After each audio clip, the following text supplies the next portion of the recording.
बहुत समय पहले की बात है। वल्लभगढ़ नाम का एक छोटा सा गांव हुआ करता था। उसी गांव में एक छोटा सा खपड़ैली घर था। वह घर एक छोटे से परिवार का था। उसके आंगन में बहुत सारे पेड़ पौधे और फूल पत्तियां लगी थी। उनके घर में माता पिता और एक बेटी रहा करती थी। पिता का नाम रामकृष्ण था। रामकृष्ण हमेशा रोज खेत में जाते थे और बहुत मेहनत करते थे, तब जाके थोड़े से पैसे आ पाते थे। दूसरी तरफ प्रिया को पेड़ पौधों से बहुत प्यार होता है। वह कहती है, माँ, मैं आती हूँ सारे पौधों को पानी देकर। सूखे जा रहे हैं मेरे प्यारे पौधे। मैं अच्छे से पानी दे दूंगी, उसके बाद मैं आऊँ। ठीक है, जाओ। सारे पेड़ पौधे में अच्छे से पानी भर भर के डालना, लेकिन एक बात का ध्यान रखना, नींबू के पेड़ के पास बिल्कुल भी मत जाना। हाँ माँ, कितनी बार बताओगी, नहीं जाऊंगी। अब मैं चलती हूँ, ठीक है। प्रिया ये बातें कहकर बाहर आ जाती है अपने आंगन में, जहाँ पर उसने बहुत सारे सुंदर सुंदर फूल फल और पेड़ पौधे लगाए थे। प्रिया ने अपने पेड़ पौधे पे बहुत मेहनत की होती है। उसके पास गुलाब के फूल, चमेली के फूल, चंपा के फूल, नींबू का पेड़, आम का पेड़, मिर्ची का पौधा, सब कुछ था। वह धीरे धीरे करके सारे पौधों में अच्छे तरीके से पानी डाल देती है। मुझे नींबू के पौधे में भी पानी डालने की इच्छा हो रही है, लेकिन मैं नहीं डाल सकती हूँ इसमें पानी। मुझे याद है कि बचपन में मेरे साथ क्या हुआ था।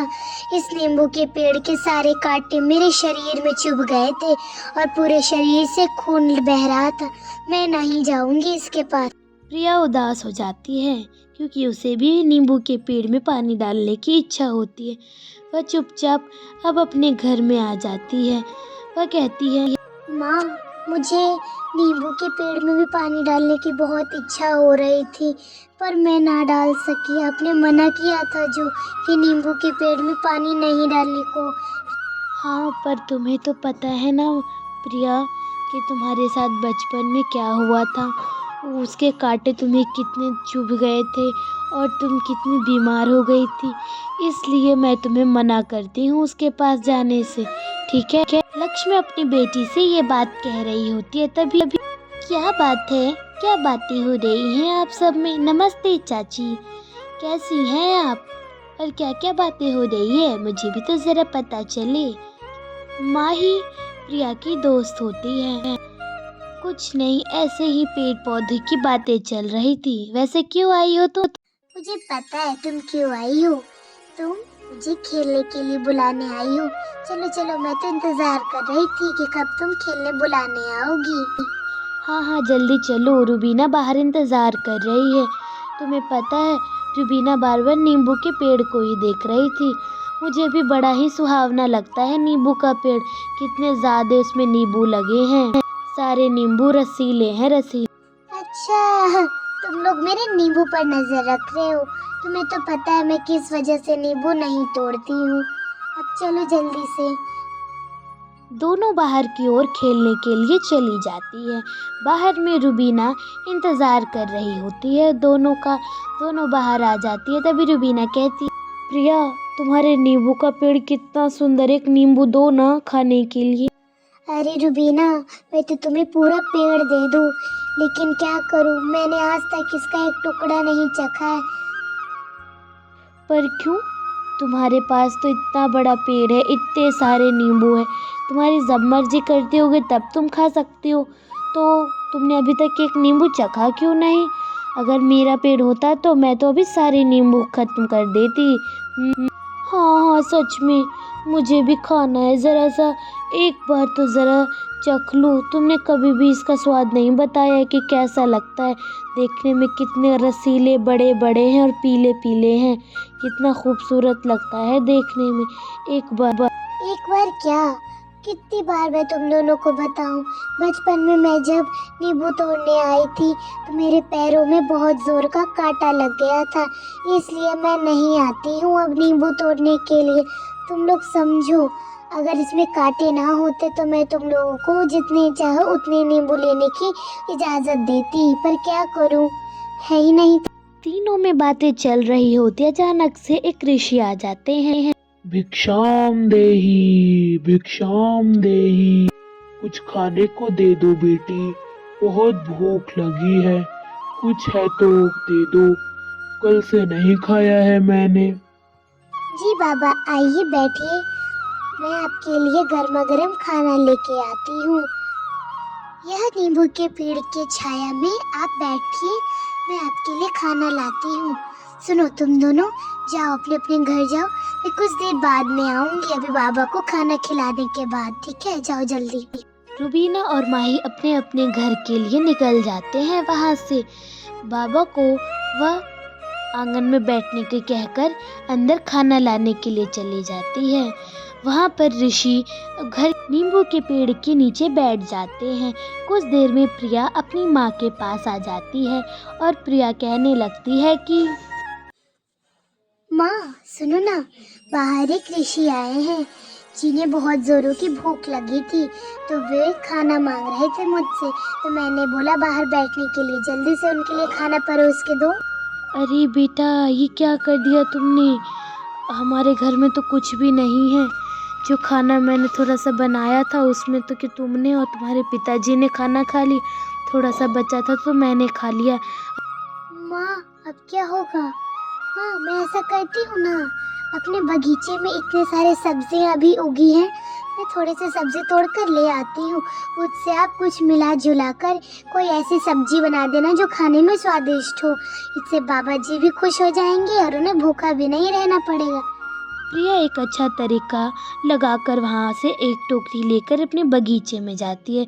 वहाँ पर बैठकर वह कुछ बैंगन और कुछ टमाटर को तोड़ लेती है और वह सामने नींबू के पेड़ के पास जाने लगती है। वह नींबू को उछल उछल कर तोड़ने लगती है। वह उछल उछल कर नींबू तोड़ ही रही थी, अचानक से एक कांटा उसके पैर में चुभ जाता है और खून बहने लगता है। उसे ज़रा भी पता नहीं चलता है कि उसके पैरों में कांटा लग गया है। वह इतनी मग्न थी, वह सारी सब्जियां लेकर घर में आती है और कहने लगती है, माँ मैं कुछ बैंगन नींबू टमाटर लेकर आई हूँ, जल्दी से कोई अच्छी सी बैंगन टमाटर की सब्जी बना दो ताकि ऋषि ने खाकर खुश हो जाए, और थोड़े से चावल भी। लक्ष्मी उन सब्जियों से एक अच्छी सी सब्जी बनाने लगती है और चावल दाल वह पहले बना लेती है। वह तुरंत से वह सब्जी बनाने लगती है, जल्दी जल्दी वह सारी सब्जियां तो डाल देती है, लेकिन नींबू को डालना वह भूल जाती है। नींबू वैसे ही कट कर पड़ा रहता है, उसे ज़रा भी ख्याल नहीं आता है कि नींबू भी डालनी होती है। प्रिया कहती है, माँ ये क्या, मैं नींबू भी लेकर आई थी, आप भूल गई डालना नींबू, अब क्या होगा, आपने सब्जी भी बना दी। हाँ सच में मैंने नींबू तो डालना भूल ही गई। मैं ऐसा करती हूँ, मैं इसे दाल चावल के ऊपर से नींबू दे दूँगी। वैसे भी अधिकतर लोगों को नींबू निचोड़ कर खाना पसंद होता है, मुझे भी पसंद है और तुझे भी। कुछ देर में खाना तैयार हो जाता है और दाल चावल के ऊपर एक आधा टुकड़ा नींबू का भी होता है, जो देखने में काफ़ी सुंदर लग रहा था। प्रिया ऋषि को खाना देती है और कहती है, बाबा ये है दाल सब्जी और थोड़े से चावल, ये हम लोग गरीबों का खाना है। अरे बेटी, ऐसा क्यों कह रही है तू? तुझे पता है गरीब लोग दिल से अमीर होते हैं, पैसों से नहीं। मैं भी गरीब हूँ लेकिन मैं दिल से अमीर हूँ। मैं 2 अमीर घरों में भी गया था खाना मांगने, लेकिन उन्होंने मुझे खाना नहीं दिया। उन्होंने कोई ना कोई बहाना मार दिया, लेकिन तुम्हारे पास जो था तुमने वही खिलाया मुझे। बाबा हमें तो ऋषि मुनि और गरीब व्यक्ति की मदद करना जरूरी है। ऋषि अब खाना खाने लगते हैं। वह धीरे धीरे करके खाना खाते हैं। खाना खा रहे थे और आपस में बातें करते हैं। ऋषि खाना खाकर उठकर कहते हैं, वाह बेटी, कितना स्वादिष्ट भोजन था। मन तृप्त हो गया भोजन खाकर। इतना स्वादिष्ट भोजन मैंने कभी नहीं खाया। कैसे बनाई है तुम्हारी माँ ने? और ये नींबू, तुम्हें कैसे पता कि नींबू मुझे बहुत पसंद है? नींबू का स्वाद से तो मेरा दिल भर आया, बहुत ही स्वादिष्ट था। तुमने बिना परवाह किए मुझे सादा भोजन ही खिलाया, लेकिन बड़ा स्वाद था उस सादे भोजन में, और नींबू डालकर तो उसमें और चार चांद लग गए। मैं बहुत खुश हुआ तुम्हारे भोजन से, इसलिए मैं तुम्हें ये जादुई पौधा दे रहा हूँ। ये पौधा एक दिन में 100 गुना बढ़ेगा, लगभग इस पेड़ के बराबर, और इसमें बहुत सारे नींबू फलेंगे। तुम जरूर इसे देखना। ये मेरा आशीर्वाद है पुत्री। अब मैं चलता हूँ। ऋषि मुनि वह जादुई पौधा वहां देकर चले जाते हैं। कुछ देर बाद प्रिया कहती है, बाबा के दिल में खुशी साफ साफ झलक रही थी, लेकिन बाबा ने ये पौधा दिया, मुझे नहीं लगता कि एक दिन में ये इतने पेड़ के बराबर हो पाएगा। मुझे तो बिल्कुल भी विश्वास नहीं है, ऐसा भला थोड़े ना होता है कि एक दिन में इतना बढ़ जाएगा। मुझे तो बिल्कुल भी विश्वास नहीं है। चलो कल देखते हैं। एक दिन बीतता है। अगली सुबह प्रिया आती है उठकर। अचानक से वहाँ पर एक नींबू का पेड़ होता है। वह कहती थी, हे भगवान, ये पौधा इतना बड़ा एक दिन में कैसे हो गया? वो मुनि की बात तो सच हो गई, एक दिन में इतना बड़ा हो गया पौधा, और इतने रसीले हैं। माँ माँ। प्रिया अपनी माँ को बुलाती है। वहाँ पर लक्ष्मी आती है और कहती है, क्या हुआ, जल्दी बोलो, खाना बनाने जाना है मुझे। इतने माँ पीछे तो देखो, पीछे कितना बड़ा पौधा है। हे भगवान, कल तो यहाँ पर कोई पौधा नहीं था, अचानक से इतना बड़ा, वो भी इतना बड़े बड़े नींबू के पौधे जिसमें कि एक कांटा भी नहीं है। ऐसा कैसे हो सकता है एक दिन में अचानक से? ये क्या हुआ? मुझे तो लगता है कि कल ऋषि मुनि ने जो पौधा दिया था। हाँ हाँ माँ, वही पौधा है ये, वही पौधा। ऋषि मुनि ने मुझे कहा भी था कि एक दिन में ये 100 गुना बढ़ेगा, और उनकी बात सच हो गई, इतना बड़ा पौधा हो गया। मुझे तो यकीन नहीं हो रहा है कि सच में ऐसा हो सकता है। हे भगवान, मुझे तो अपनी आंखों पे बिल्कुल विश्वास नहीं हो रहा है। मैं ऐसा करती हूँ, मैं इससे नींबू तोड़कर बेच आऊंगी, इससे बहुत मुनाफा होगा। कितने सारे नींबू हैं। हाँ, बेच आना, अगर ज़्यादा रस हो जाएंगे तो फट जाएंगे। प्रिया की नींबू बेचने वाली बात से लक्ष्मी राजी हो जाती है। प्रिया कुछ देर में एक टोकरी लेकर आती है। वह टोकरी रखती है और कूद कूद कर सारे नींबुओं को तोड़ने लगती है। नींबुओं को वह तोड़कर इकट्ठा करती है। वह नींबुओं को देख रही होती है। नींबू देखने में काफ़ी सुंदर लग रहे थे। अचानक से वह नींबू बहुत ही सुंदर से एक चमचमाते हुए सोने में बदल जाते हैं। ये सब देखकर वह आश्चर्यचकित होती है और कहती है, हे भगवान, और कितना चमत्कार होगा इस पेड़ में। अभी तो ये साधारण नींबू थे, अचानक से सोने के बन गए। ऐसा कैसे हो सकता है? क्या सोना? क्या कहा तुमने? माँ नीचे तो देखो, नीचे क्या है? नीचे इतना सोना मैंने तो पहली बार देखा है। जरा नीचे। लक्ष्मी नीचे देखती है और कहती है, हे भगवान, कितने चमत्कार होंगे अभी नींबू के पेड़ में। ये साधारण नींबू अचानक सोने में कैसे बदल गए? और कितना चमत्कार होगा। मैं तो ये सारे चमत्कार देखकर बिल्कुल आश्चर्यचकित हो गई हूँ। ऐसा कैसे हो सकता है कि नींबू का पेड़ सोने में बदल जाए? वे सब आपस में बातें कर रहे होते।